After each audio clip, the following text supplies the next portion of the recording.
So guys, hello po sa lahat. Wow Life TV. Mega love shoutout po sa inyo tsaka si Miss Im's Life. So ito na guys, i-react po natin guys ito sa live ni Kalingap Ido tsaka yung upload niya about dun sa may umalis sa kanya na which is si Romel yung beneficiary niya.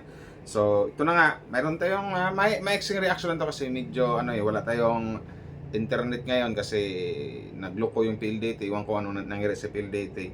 So ito na nga, shoutout sa lahat ng Team Kalingap, no? Wow Life TV, tsaka si Miss Life. Shoutout sa lahat ng mga EDC fans, silo po sa inyo. Danjoy and Jomcar fans, silo po sa inyo. Bago tayo magsimula guys, suportahan po natin ang buong Team Kalingap.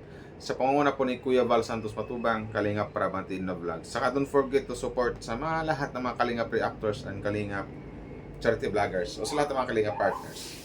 So ito na nga, kung pakinggan natin yung sa live ni Kalingap Ido, ando na yung na parang naglabas niya ng sama ng loob ang isang Kalingap Ido.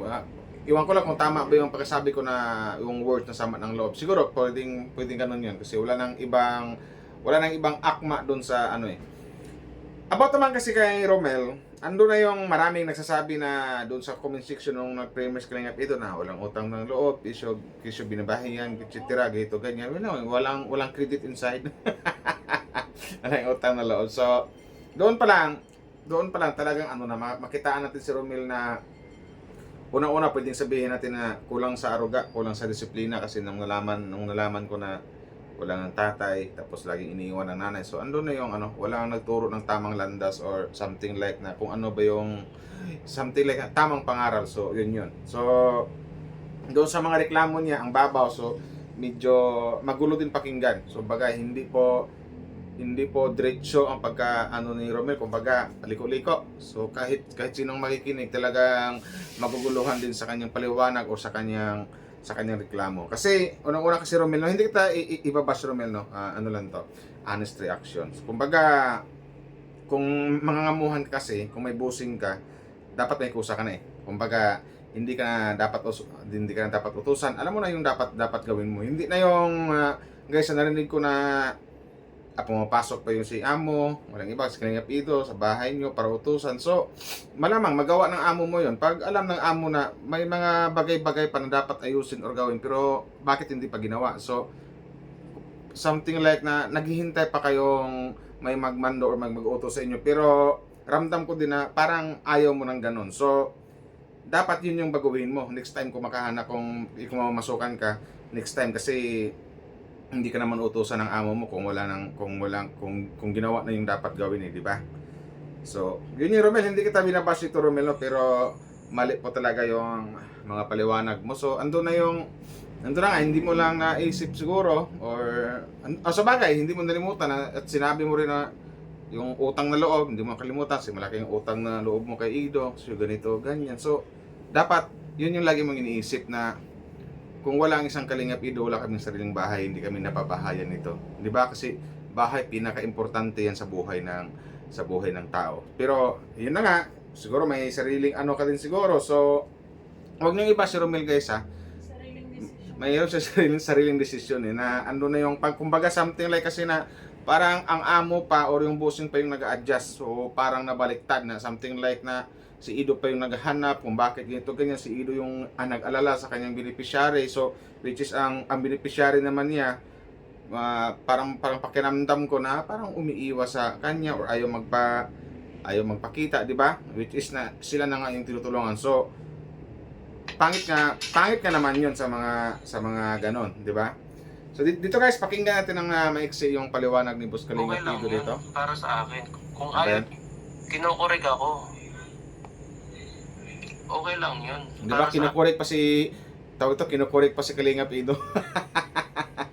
Pero tanggap ni Kalingap Ido, okay lang daw yun, di ba? Akin, kung ayaw niya ganun, sistema, ay di tama lang ang ginawa niya na umalis siya kasi wala kang makikita trabaho na hindi ka mapupuna pag nagkamali ka. Ay, tama nga naman. Pag nagkamali ka, Romel, basta Romel, kung mapakinggan mo tong live ni Ido or itong reaction ko, sana mayroon kang matutunan, no? Kasi kahit sino naman siguro, pag nagkamali, itatama ka. Yun lang yun.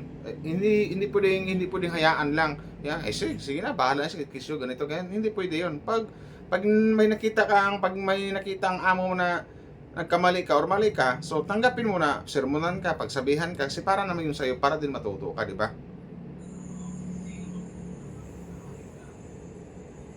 Saka, medyo na ano ko rin eh. Kasi si Romel po, ganun po talaga ang ugali niya kasi bata siya, tapos wala po kasi siyang ano yun eh. Kaya pasensyahan po talaga ang ugali ni Romel. Kasi si Romel po, lumaki solo lang. So doon sa ugali ni Romel talaga, kung makakasama si Romel ng medyo maiksi ang pasensya or medyo sumpungin, so malamang na malamang, baka araw-araw mag-away sila. So, Matigas ulo. kasi matigas ulo. Mayroon hindi ito kasi hindi sa binabas ko si Romel, something like na napupunan ko kay Romel, napapansin ko o ramdam ko kay Romel na parang ando na yung matigas ang kulo, hindi nakikinig sa kung ano may yung kung ano may yung mga payo siguro, something like that, kasi although ando na nga yung kulang sa aruga o disiplina ng magulang. So ganun yun. So sana makasama ni Romel siguro na niya dapat yung mahaba pasensya. Yung mahaba pasensya talaga, as in mahaba, sobrang haba, kasi mahirap na pag makasama siya ng maiksi yung pasensya gaya kay Romel, wala, mag-aaway sila araw-araw. Kami na ni Roel magkasama. Ang mahirap yan kung magkasama niyan na araw-araw, for example si Miss Imslat tapos si Romel ay malamang na malamang siguro araw-araw na nagsusuntukan to or nagkasubunutan. Kasi maiksi di pasensya nito magkapareho ito, Boss Kalingap Indo, ang haba rin ng pasensya ko. Sumasakit lang yung ngipin ko sa sobrang haba ng pasensya ko Ganoon lang. Tara pakinggan natin. Ano po talaga ang ugali ni Romel? Kasi si Romel po, lumaki solo lang. Lumaki solo, kagaya ng sinabi niya sa vlog, wala siyang tatay. Ang nanay niya, lagi siyang iniiwan, lagi nasa bundok. So mali ng magulang to, guys, sa totoo lang. May pagkakamali ng magulang dito. Kaya minsan, ako na lang ang nag-a-adjust, si Melvin. Minsan, nakakaaway din niya dito. Lagi nagbabangayan. Minsan, napagsasabihan ko yung dalawa niya, huwag mag-away sa harapan ko. O, di ba? Kumbaga, ando na yung parang walang galang. Na ando na nasa harap ka ng bossing mo sa amo, tapos nag-aaway pa kayo. So, ando na yung iba talaga pag yung batang walang hindi na Matigas ulo. Hindi naaruga ng magulang. Ando na yung hindi nakikinig sa anong payo. Kahit may mga tao talagang ganyan, Roel. Kahit aruga sa magulang. Sa bagay, may mga taong ganyan. Hindi ko alam kung saan pinaglihi si Romel. Ulitin ko si Romel, hindi ko binabash dito kasi nabilib ako dito kay Ido kasi ando na yung ang haba nga ng pasensya ni Ido. Pero baka may nahanap si Romel na trabaho na gustong gusto. Pwede sabihin baka si Romel may nahanap na ibang trabaho siguro na gustong-gusto niya. Kaya ganun. Kaya minsan, Kaya hindi niya forte yung ano pagpa-vlog. talaga eh. Ako na lang nag-a-adjust. Saka, kung napanood nyo po yun, kung napanood nyo po yung vlog, di ba po, ang sabi nung ate at nung tiyuhin, hindi ako nagsabi po yung ate at yung tiyuhin, si Romel, talaga, medyo mahirap talagang kontrolin. So ando na yung Kinu- sabi nga ng tiyuhin nga na si Romel daw mahirap kontrol. Ando na kasi yung pwedeng sabihin bata pero andun kasi may for me, masasabi ko lang dito. Gusto pang mag-explore. Parang ando na yung nasa isipan ni Romel yung kumbaga hindi pa mature mag-isip.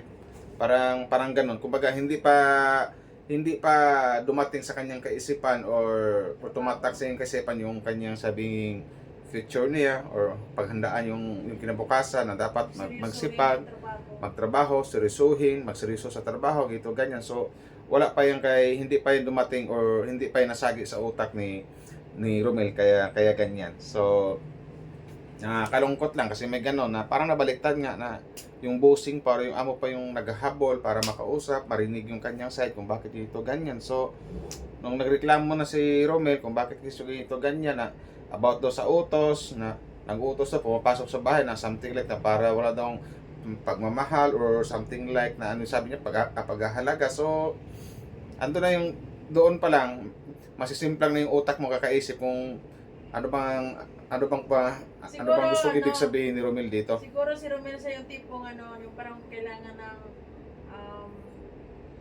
heart to heart talk lagi. Like for example, Totoo 'yan. Bilang isang yung amo ka, galing kang labas, mapagod na, tapos yung dapat gawin ay dapat nagawa na, hindi pa. So, medyo, ano ba So, yan? Bakit basta hindi nyo pa nagawa? Basta next time na lang, Romel, no? Kung magkahanap ka, kung mamasukan ka uli, kung may amo ka, gawin mo na yung dapat gawin. Huwag mo nang hintayin na utusan ka pa ng amo mo kasi may mga amo kasing nahihiyang mag-utos. Ramdam ko dito si Ido na nahihiyang mag-utos, na ito ganyan. So, yun na, narinig ko rin na minsan pumapasok si Ido sa bahay nga, tanong utos sa'yo. So, isang ibig sabihin, na mayroon pang mga gawain na dapat ayusin. So, andun na din dapat yung kusa na dapat gawin nyo na. Huwag nyo nang hintayin na kung sino po mag-utos pa sa inyo yung mga amo nyo. So, ganon. Mag-initiate. So, kay Romel siguro dapat ito mayroong mangaral sa kanya. Mayroong magbigay ng pangaral or mga ganyan, wag niyong i-bash. Wag niyong i-bash si Romel kasi kulang nga sa kumbaga kulang sa aruga.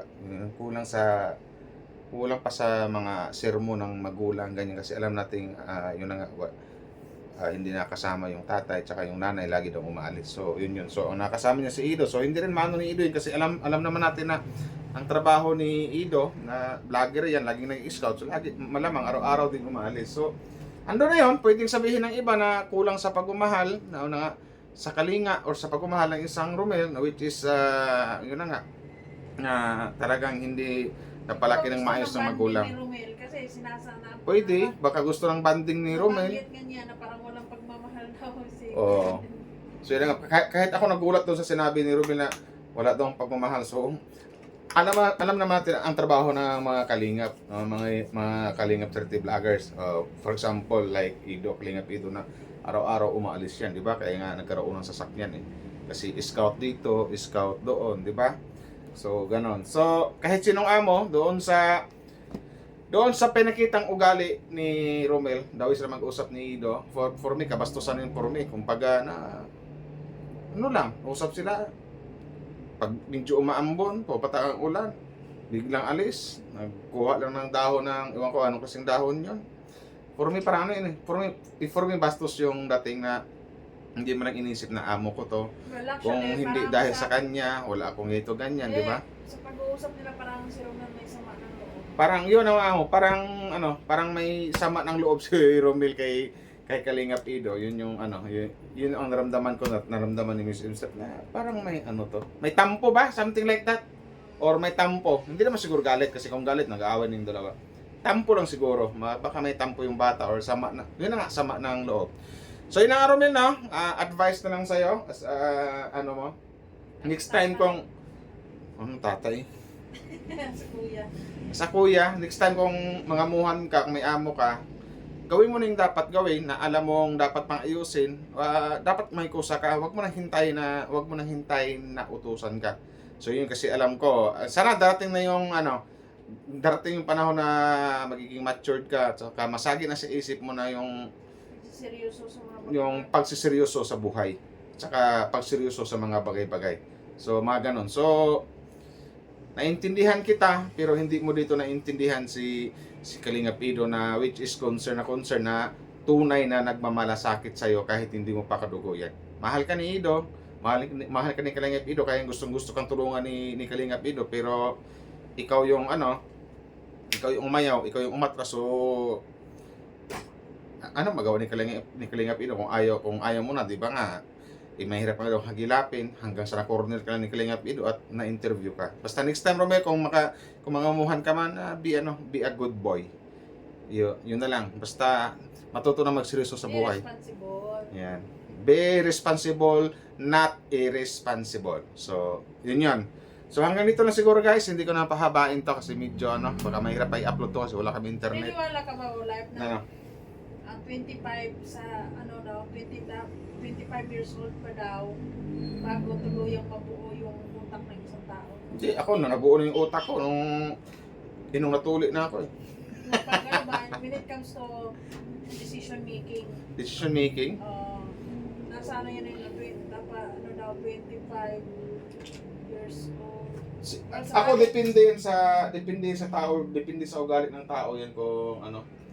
Kung may pangarap siya sa buhay, mga ganyang edad, siguro mayroon na siyang ano. Pero katulad ni Romel nga na, sa bagay, magka-iba-iba ugali eh. Iba-iba ugali, hindi man parehas eh. So guys, yun na lang guys, no? Hanggang dito na lang. Maraming salamat sa mga nag-like and share sa lahat ng mga EDC fans niya, sa lahat ng kalingap. Support nyo guys, Miss M's Life and Wow Life TV. Maraming salamat po. Babush! Da da da da da da da da da. Tuloy-tuloy down.